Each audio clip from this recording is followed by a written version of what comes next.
Hello दोस्तों, स्वागत है आप सभी का आपके अपने YouTube channel engineering math solution पे।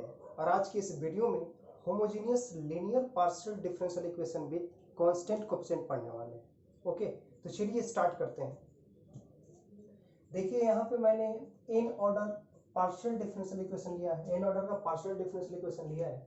ठीक है, इसको पहले डिफाइन करते हैं। देखिए नाम से ही पता चल रहा है कि कांस्टेंट कोएफिशिएंट होगा। कोएफिशिएंट किसका? ये आपका जो डेरिवेटिव पार्ट है उसका कोएफिशिएंट, ये देखिए k1 k2 k3, ये k1 kn क्या है, सब कांस्टेंट है। ठीक है, और यहाँ पे n ऑर्डर का पार्शियल डिफरेंशियल इक्वेशन लिया गया है। ठीक है, और इनको होमोजेनियस क्यों बोला गया? क्योंकि सारे टर्म्स में जो आपका ऑर्डर जो मिलेगा पावर, वो क्या है, n ही आएगा। देखिए इस पे जब देखिए ये तो हमेशा ऊपर वाला जो पार्ट होगा उसमें n आएगा ही, ऑलवेज आएगा, n ही रहेगा। बट नीचे भी देखिएगा x पे पावर क्या है, n-1, y पे क्या है, 1 है। तो इनको जब ऐड कीजिएगा n-1 प्लस 1, तो ये फाइनली n ही आ रहा है। इसमें भी क्या करेंगे, n-2 प्लस 2, यहाँ पे भी क्या आ रहा है, n ही आ रहा है। यहाँ पे n ऑलरेडी है ही। ठीक है, तो x और y दोनों कंबाइंड जो होगा आपका पावर, वो क्या है, n आएगा। इसलिए इनको क्या बोला गया, होमोजेनियस। ठीक है, और ये जो सारा जो आता है आपको इस टाइप का जो आपका पार्शियल डिफरेंशियल इक्वेशन होगा, उनको क्या बोलते हैं, homogeneous linear partial differential equation with constant coefficient. Okay, अब देखिए इनका सॉल्यूशन कैसे फाइंड किया जाता है। जैसे कि मैंने ऑर्डिनरी डिफरेंशियल इक्वेशन में वहां पे होमोजेनियस पढ़े थे, ठीक है, सेम वैसा ही वहां पे भी सी एफ पी आई का कॉन्सेप्ट आया था, यहाँ पे भी सी एफ और पी आई का कॉन्सेप्ट आएगा। तो इनका जो सॉल्यूशन होता है z equal to C F plus P I. तो सी एफ का कैलकुलेशन अलग करते हैं और पी आई का कैलकुलेशन अलग होता है। ठीक है जी, देखिए यहाँ पे क्या है आपका, देखिए del Z upon del X है, del N Z del X N. यहाँ पे करते क्या है, डेल अपॉन डेल एक्स, ठीक है, डेल अपॉन डेल एक्स की जगह पे क्या पुट किया जाता है, डी पुट करते हैं। ठीक है, और d del upon del y की जगह पे क्या पुट करते हैं, डी डैश। ठीक है, अगर मान लीजिए डेल एक्स और डेल वाई दोनों में होगा तो क्या कर देंगे, डी और डी डैश पुट कर देंगे। डी और डी डैश मतलब कि डी डी डैश किसके जगह पे होगा, जब आपको दोनों आ जाए, मतलब डेल टू डेल एक्स और डेल वाई आ जाएगा। तो कहने का मतलब एक डेल इसके साथ डेल एक्स के साथ और एक डेल डेल वाई के साथ, मतलब जो आपका ये फाइनली जो ये बनेगा फाइनल, वो जो बनेगा, इनको फाई के फॉर्म में मैं दे देता हूँ। वहां पे फंक्शन दिए थे, यहाँ पे फाई से डिनोट करेंगे डी और डी डैश। ठीक है, इसके फॉर्म में आपको एक फंक्शन मिलेगा, किसके फॉर्म में, डी और डी डैश के, है ना। आपको यहाँ पे आ जाएगा z, और ये जो फंक्शन है right part function of x y। ठीक है, यहाँ पे आपको मिल सकता है एक्सपोनेंशियल फंक्शन मिल सकता है ना, trigonometric sine X cos X मिल सकता है, पोलिनोमियल्स मिल सकता है। ठीक है, तो उनके लिए आप यहाँ से करते क्या है कि आपको क्या करना होगा, सी एफ और पी आई फाइंड करना पड़ेगा। तो इनका जो सोल्यूशन होता है आपका z equal to C F plus P I. ठीक है, C F plus P I, C F का कैलकुलेशन अलग और पी आई का कैलकुलेशन अलग होता है ना, इनके रूल्स होते हैं, है ना। जब आप क्या करेंगे, डी की जगह पे इनका भी ऑक्सिलरी इक्वेशंस निकालते हैं, जैसे ऑर्डिनरी डिफरेंशियल इक्वेशन में डी की जगह पे एम पुट करके वहां से रूट्स निकालते थे, सेम वैसे ही करेंगे यहाँ पे भी। इस वाले फंक्शंस में डी की जगह पे क्या करेंगे, एम पुट करेंगे और डी डैश की जगह पे 1 पुट करके यहाँ से रूट्स निकालेंगे, तो वो सी एफ का कैलकुलेशन होगा, वहां से सी एफ निकलेगा। फिर पी आई कैसे निकलेगा, पी आई राइट पार्ट से इनके फंक्शंस पे डिपेंड करेगा, उनका पी आई अलग निकालेंगे। ठीक है, दोनों को फिर क्या करेंगे, दोनों को ऐड करेंगे तो आपको फाइनल आंसर मिल जाएगा z equal to C F plus P I, जो आपका आंसर होगा। देखिए सी एफ क्यों बोला गया, सी एफ मतलब कॉम्प्लीमेंट्री फंक्शन। कॉम्प्लीमेंट्री फंक्शन क्या होता है, जब ये पार्ट आपको इक्वल टू 0 होता है। देखिए जब ये फाइव डी और डी डैश इक्वल टू 0, इनका सॉल्यूशन जो होगा वो सी एफ होगा। ठीक है, और पी आई जो पार्ट होता है आपका पी आई, वो क्या होता है, पी आई जो आप इसका जो इस वाला राइट पार्ट का जो सॉल्यूशन होगा, पार्टिकुलर सॉल्यूशन, उनको क्या बोलते हैं, पी आई पार्टिकुलर सॉल्यूशन। ठीक है, पार्टिकुलर इंटीग्रल। ठीक है, कौन सा पार्ट को, phi of D D dash equal to function of x y का पार्टिकुलर सॉल्यूशन होता है, उनको बोलते हैं पी आई। और सी एफ जो इक्वेट करते हैं जब राइट पार्ट जीरो होता है, उनका सॉल्यूशन वो कहलाता है कॉम्प्लीमेंट्री फंक्शन। वहां पे ही बताया था आपको, ठीक है। तो अब देखते हैं कि जब सी एफ और पी आई की, सी एफ का कैलकुलेशन कैसे करेंगे और पी आई का कैलकुलेशन कैसे करेंगे। चलिए आप इनका स्क्रीनशॉट लिखिए, स्क्रीनशॉट लीजिए, देन उनका रूल्स पढ़ते हैं कैसे कैसे आप सी एफ निकालेंगे।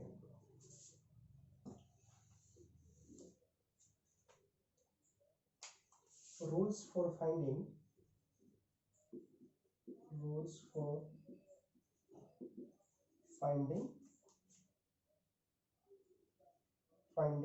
सी एफ, है ना। चलिए रब कर दे रहा हूं, आसान है काफी, वही कॉन्सेप्ट है ऑर्डिनरी डिफरेंशियल इक्वेशन वाला, ठीक है। बस थोड़ा सा सी एफ का कैलकुलेशन अलग होता है। चलिए देखिए, सी एफ और पी आई के लिए सी एफ कैसे कैलकुलेट कीजिएगा।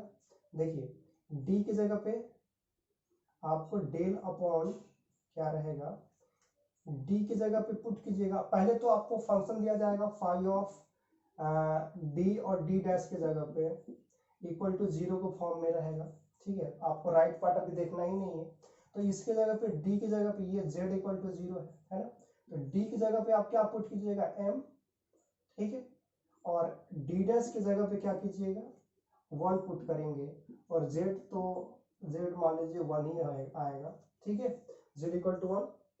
तो इस तरह से आपको करना क्या है, ऑक्सिलरी इक्वेशंस आता है, ऑक्सिलरी इक्वेशन को जीरो पुट करना है, ठीक है। ऑक्सिलरी इक्वेशंस को जीरो पुट कर दीजिएगा, ठीक है। और वहां से आप सी एफ रूट्स निकालेंगे, रूट्स, ठीक है। रूट्स के ऊपर डिपेंड करता है आपका सी एफ। मान लो कि आप सेकेंड ऑर्डर का आपका कोई फंक्शन आया होगा डी टू, इस तरह से आपको हो सकता है। तो केस वन में आप मान लो कि जब रूट्स निकालेंगे यहाँ से, तो यहाँ से आपको रूट्स फाइंड करना पड़ेगा, ठीक है। रूट्स मान लो, रूट्स किस पे डिपेंड कर देगा, किस पे डिपेंड करता है, वो आपके ऑर्डर पे डिपेंड करता है, कितने ऑर्डर, क्वाड्रेटिक है, क्यूबिक है, ठीक है। तो उसके ऊपर जितना पावर रहेगा x square plus two x, इस तरह से D two plus two D D dash plus D dash के स्क्वायर, इस तरह से आपको मिल सकता है इसके जगह पे, ठीक है। तो मान लो कि आपको यहाँ से जब फाइंड किए m का वैल्यू आ गया, सपोज दैट मान लीजिए m इक्वल टू आ गया m1 और m2। m1 m2 क्या है, रियल एंड डिस्टिंक्ट, दोनों अलग अलग है।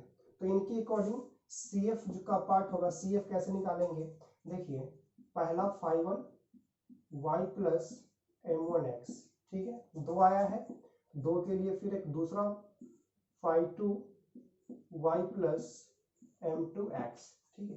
अगर तीन होता तो फिर क्या करते, तीन के लिए कर देते, ठीक है। अगर मान लो अगर इस केस में पहला केस था, दूसरा केस हो सकता है, दूसरा केस हो सकता है कि m1 और m2 दोनों सेम हो गया हो, तो क्या कीजिएगा, तो CF जो है, ये सब रूट्स है, ये रूट्स है, ठीक है। CF इक्वल टू आ गया, यहाँ से आप लिखिएगा phi one y plus m1x, और उसमें भी क्या करते थे, ई रेस टू एक्स वाला पार्ट करते थे।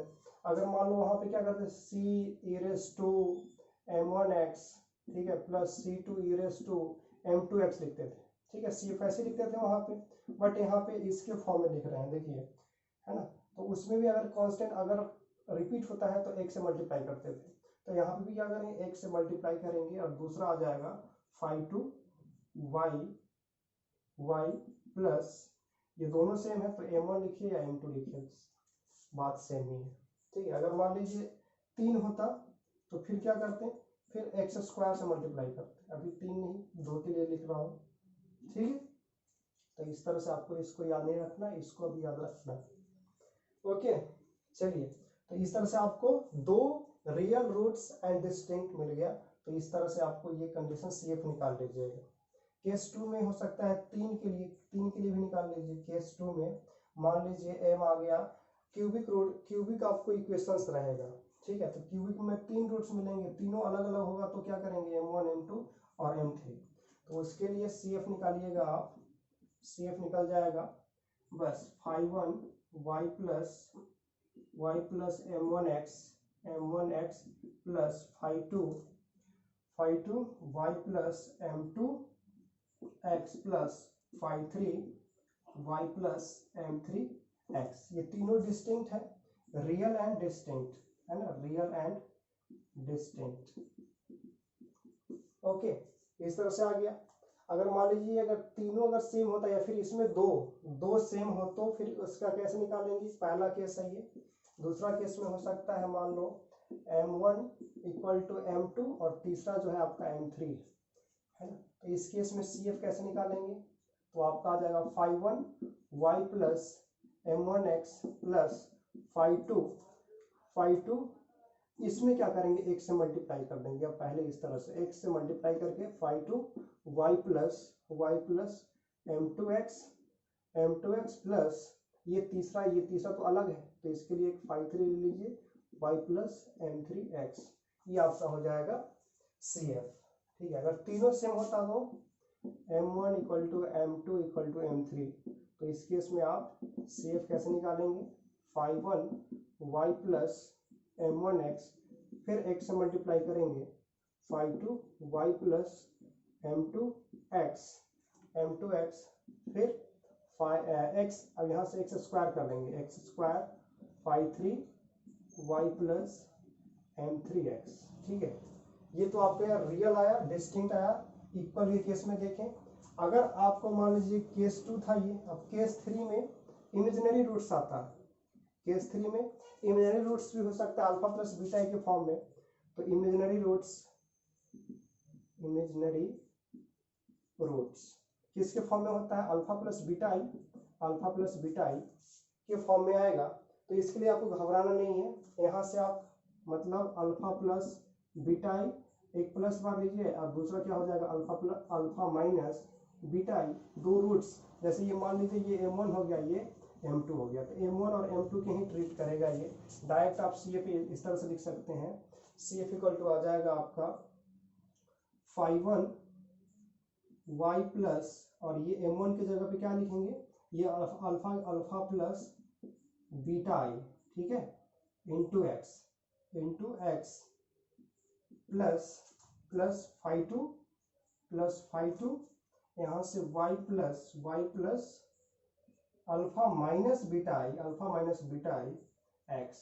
ठीक है, तो इस तरह से आप निकाल लीजिएगा CF इमेजिनरी रूट्स के लिए। चलिए स्क्रीनशॉट लीजिए, फिर देखते हैं PI कैसे फाइंड करते हैं। यही है 3 केस है इसमें आएगा। अब देखते हैं rules for finding PI। Screenshot ले लीजिए।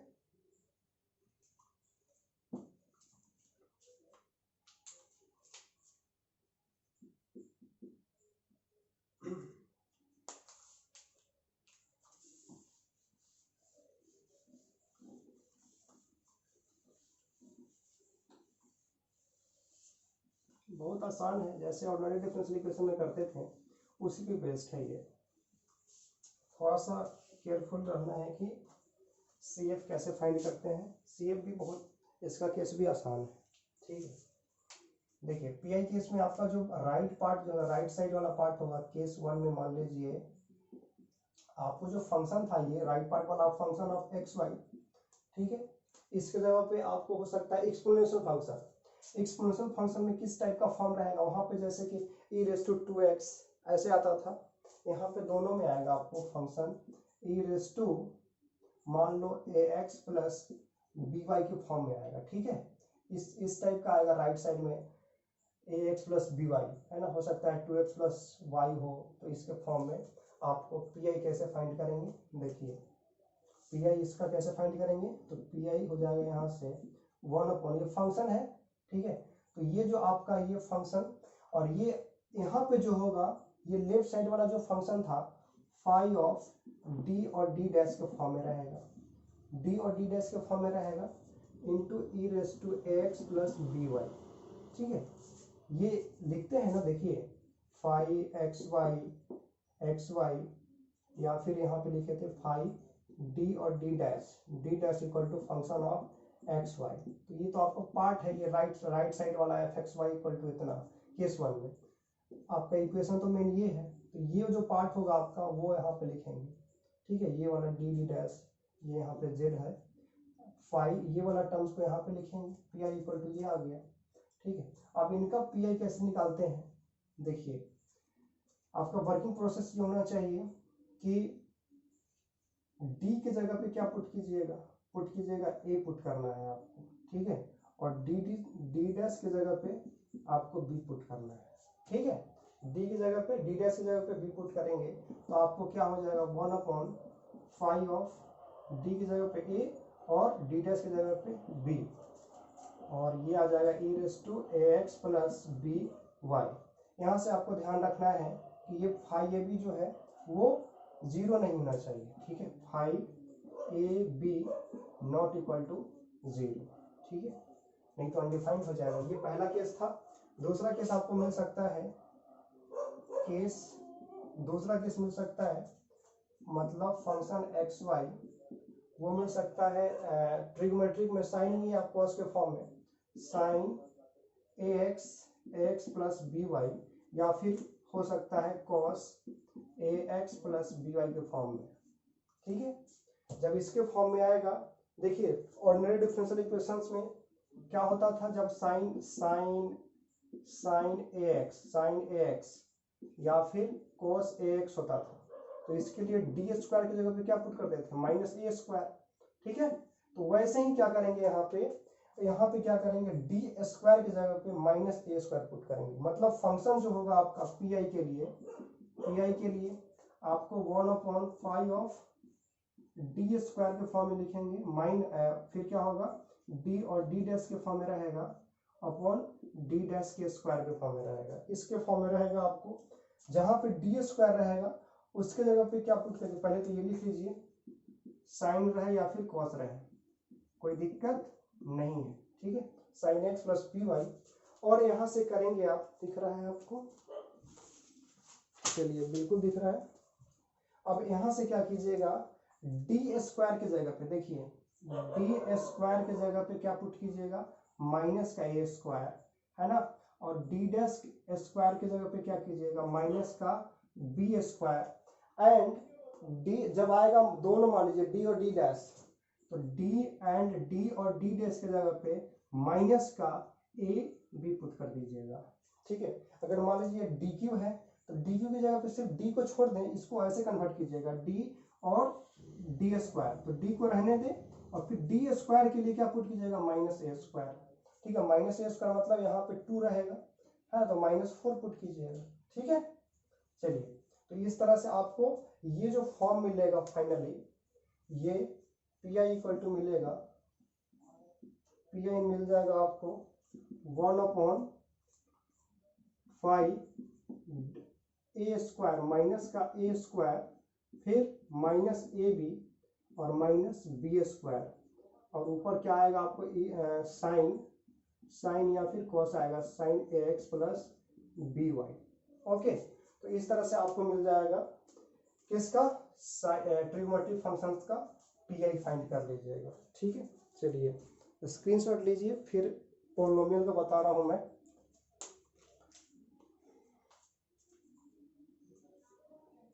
केस 3,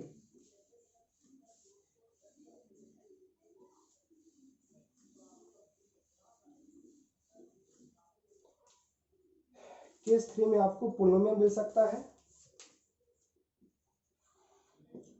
केस 3 में पॉलिनोमियल मतलब फंक्शन जो होगा एक्स वाई का वो पॉलिनोमियल, मतलब एक्स का और वाई का सब में दिख रहा है एक्स और वाई आ रहा है, मतलब एक्स की पावर हो सकता है मान लो पी और वाई की पावर हो सकता है मान लो क्यू, ठीक है।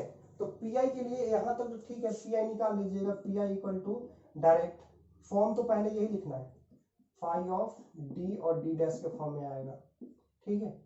एक्स पावर पी और वाई पावर क्यू, ठीक है जी। चलिए यहाँ तक तो स्टोरी सब में है। इसके बाद क्या करना है, पावर को देखना है, ठीक है।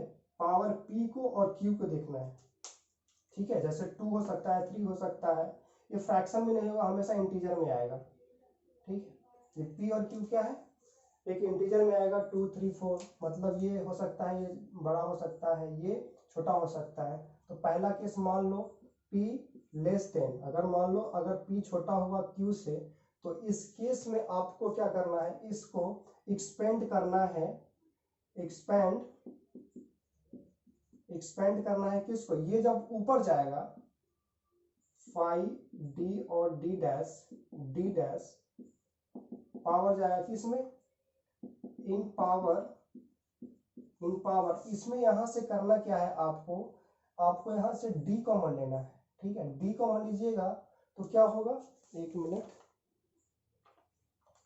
चलिए यहां से आपको करना क्या है, d डैश कॉमन लीजिएगा, यहां से d डैश कॉमन लीजिएगा तो क्या हो जाएगा, आपको पावर में लिखना है in power of d upon d dash, यहाँ से आपको d डैश को कॉमन लेना है, ठीक है। d डैश को कॉमन लीजिएगा तो आपको इसके फॉर्म में, मतलब देखिए यहाँ पे d कॉमन लीजिएगा ना, देखिए d डैश कॉमन लीजिएगा तो यहाँ पे d डैश रह जाएगा, और ये जो ऊपर जाएगा माइनस के फॉर्म में जाएगा, ये वाला पार्ट माइनस के फॉर्म में, किसमें, इसके पावर में जाएगा, ठीक है। और वहां से क्या करेंगे कि आपका बाइनोमियल्स के फॉर्म में आपको आंसर करना है, उसको एक्सपेंड करके फाइनली एक यहाँ पे जब डी डैश कॉमन लीजिएगा तो डी डैश आ जाएगा, 1/d डैश, 1/d डैश का मतलब क्या होता है, इंटीग्रेशन किसके रेस्पेक्ट में, y के रेस्पेक्ट में, तो dy हो जाएगा, ठीक है।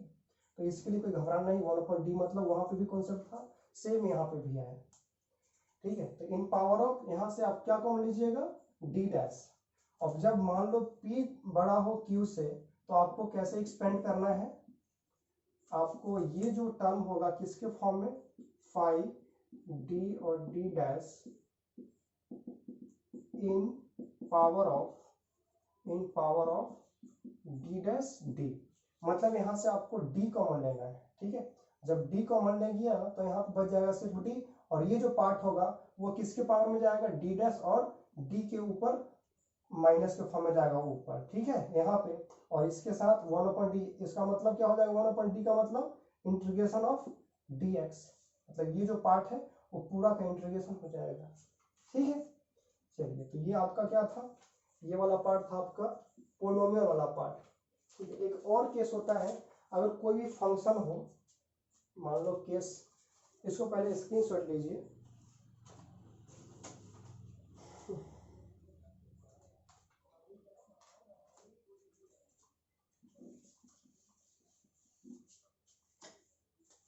केस 4 में आपको,